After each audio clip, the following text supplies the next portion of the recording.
Вітаю, друзі! Підписуйтесь на YouTube канал Української правди під цим відео, бо ми починаємо.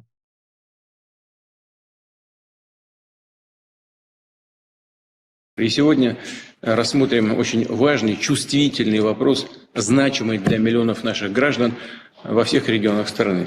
Речь пойдет о Маєтках російських еліт на Лазурному узбережжі Франції.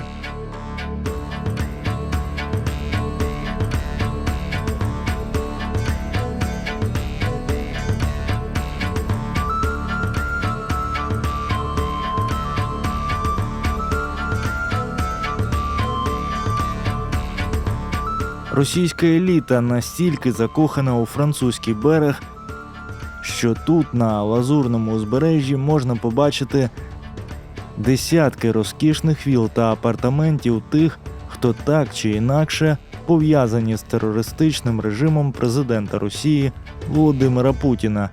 У нас республика, федерация, президентская страна, президент за все, за все. Цю телефонну розмову нібито російського продюсера Іосифа Пригожина з російським мільярдером Фархадом Ахмедовим нещодавно було опубліковано у російських ЗМІ. То, что они страну проебали, это даже можешь не сомневаться. Лера, Давай потом, пожалуйста. Они нас проебали. Наши детей, их будущее, их судьбу. Да. Переживання газового бізнесмена Ахмедова можна зрозуміти. У родини Ахмедова велика вілла в одному з найдорожчих куточків французької рів'єри на Кап-Фера. Після повномасштабного вторгнення Ахмедов потрапив під санкції Європейського Союзу. Цей маєток записаний на вже колишню дружину Ахмедова та дітей, які не перебувають під санкціями, тому Ахмедов міг би сильно і не переживати, хоча б у телефонних розмовах. Це арештована вілла Шошана одного з найближчих друзів та гаманців Володимира Путіна Аркадія Ротенберга.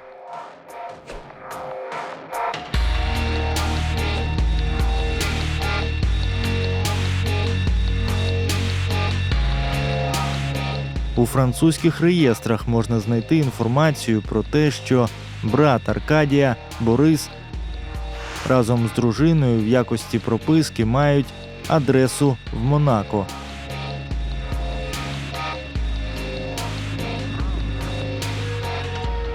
Ось в цьому будинку, в самому центрі Монако, біля казино Монте-Карло.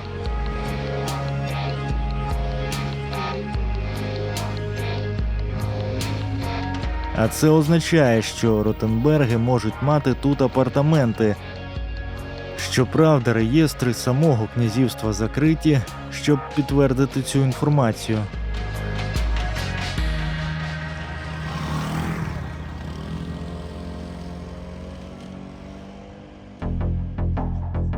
Третій об'єкт нерухомості родини Ротенбергів розташовується між Монако та Ніцею в містечку Ез.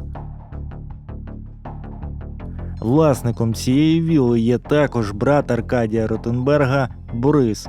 Цей маєток так само заморожено владою Франції.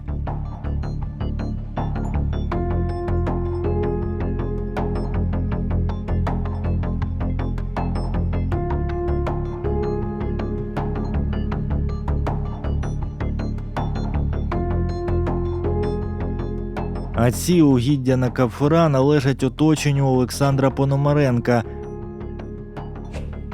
Його родина є співвласником московського литовища Шереметьєво.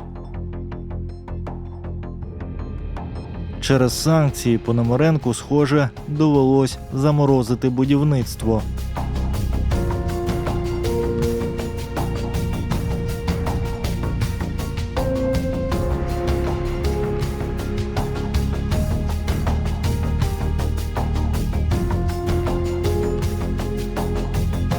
Це арештований палац російського мільйонера, який займається нафтою, платиною та будівництвом Муси Бажаєва.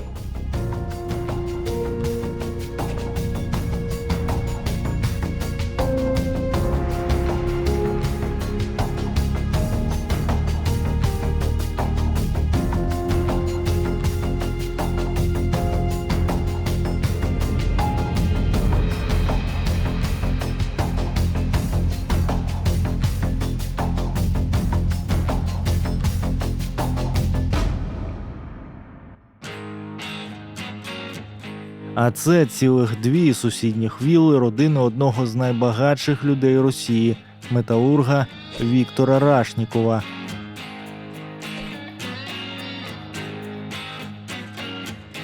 Считаю, что мы сейчас и дальше будем достойно страну представлять.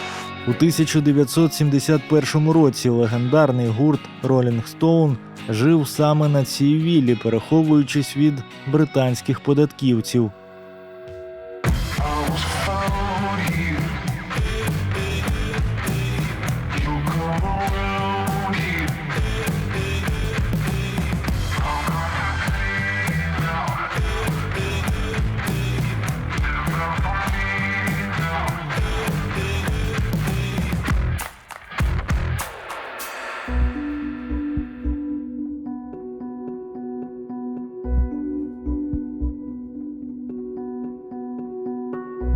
Виктор Федорович, а как вы относитесь к налогу на роскошь?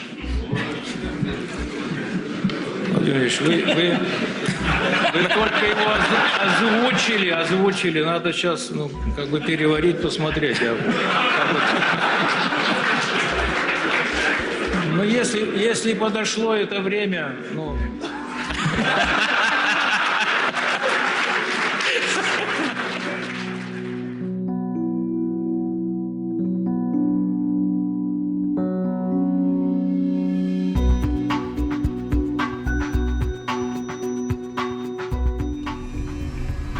Канни.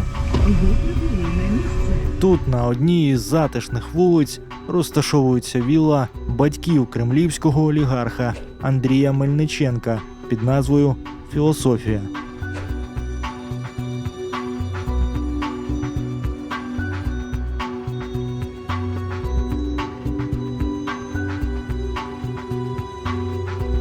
Мы действительно 3 года назад подписали в присутствии президента Российской Федерации и премьер-министра Республики Италия соглашение о строительстве завода. Мельниченко був одним з тих олігархів, хто прийшов на зустріч з Путіним у перший день повномасштабного вторгнення 24 лютого. Можливо, саме тому у січні того ж року, за місяць до вторгнення, компанію, на яку була записана вілла батьків олігарха, було ліквідовано. Відповідно, наразі віллу самого Мельниченка у 10 хвилинах від Кан на мисі Антіб заарештовано, а цей маєток – ні.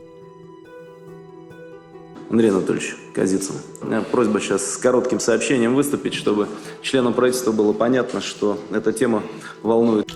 Андрій Козицын з 1999 року і до липня 22-го працював генеральним директором Уральської гірничо-металургійної компанії. Він був змушений піти з посади через впроваджені Євросоюзом санкції. Момент, на который хотелось бы обратить внимание. І за цей час встиг придбати у Каннах ось цей маєток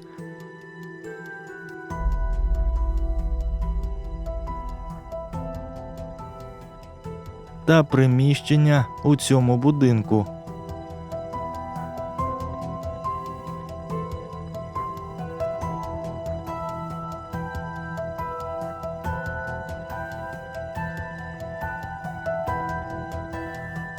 Щоправда, оскільки Козицын потрапив під санкції, тепер все це майно перебуває під арештом.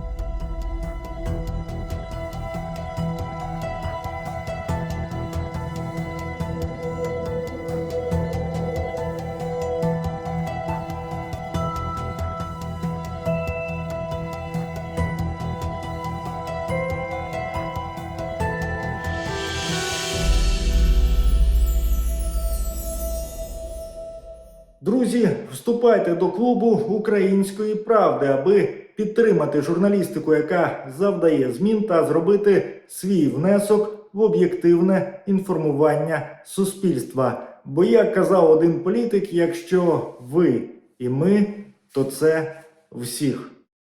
У вас все-таки одна из наших крупнейших производственных компаний «Металлинвест», одна из успешных. Кремлівський олігарх Алішер Усманов відомий на весь світ масштабом елітного нерухомого та рухомого майна. That is Alisher Usmanov's yacht here in Monaco. Alicia, it's unbelievable. А от рівень життя правої руки Усманова, топ-менеджера Івана Стрешинського, мало кому відомий. Це вілла Еліна, записана на фірму дружини Стрешинського у мальовничому містечку Вільфранш-сюр-Мер неподалік від Ніцци. Стрешинський став доларовим мільярдером у 2021 році після того, як Усманов передав йому частину акцій.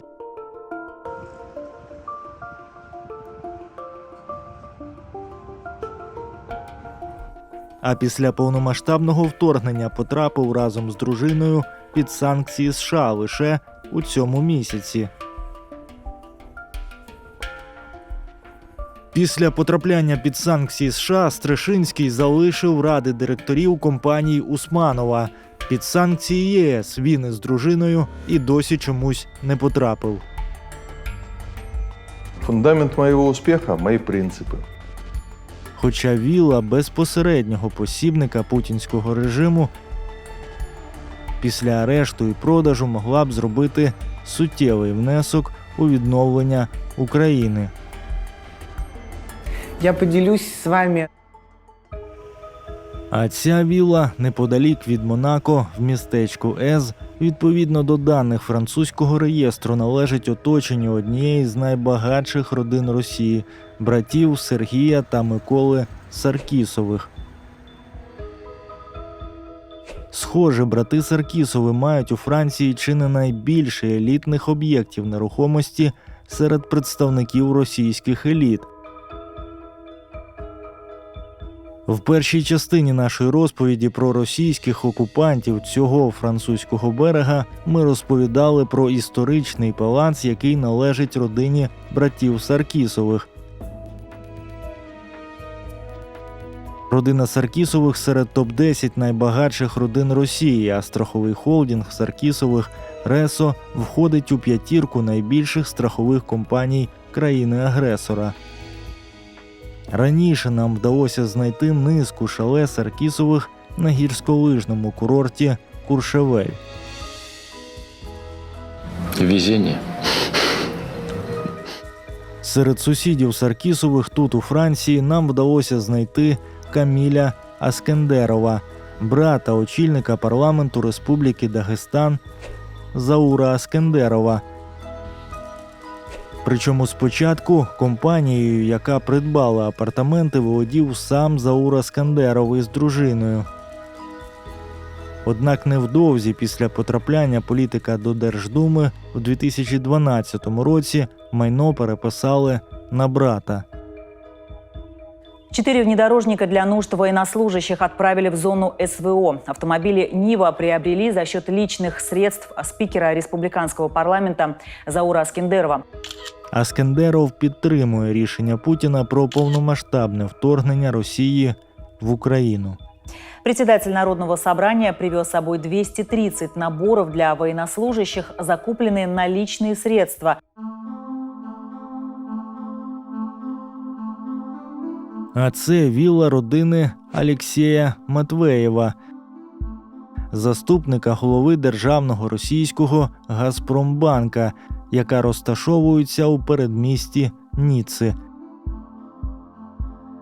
Після повномасштабного вторгнення у квітні 2022 року Олексій Матвеєв пішов з посади директора французької компанії, яка володіє цією нерухомістю.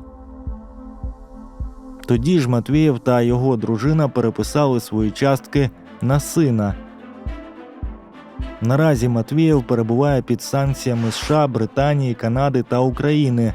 А от у санкційному списку ЄС його немає. Поки що.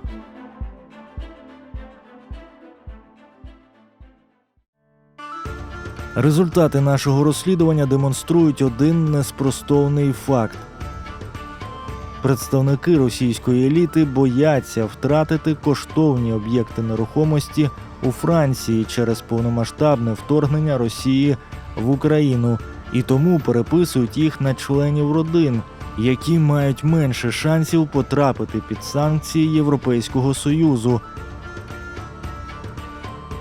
Представники кремлівської еліти хочуть і далі заробляти мільярди в Росії і тому не протестують проти війни, і водночас хочуть і далі насолоджуватися розкішним життям у Франції.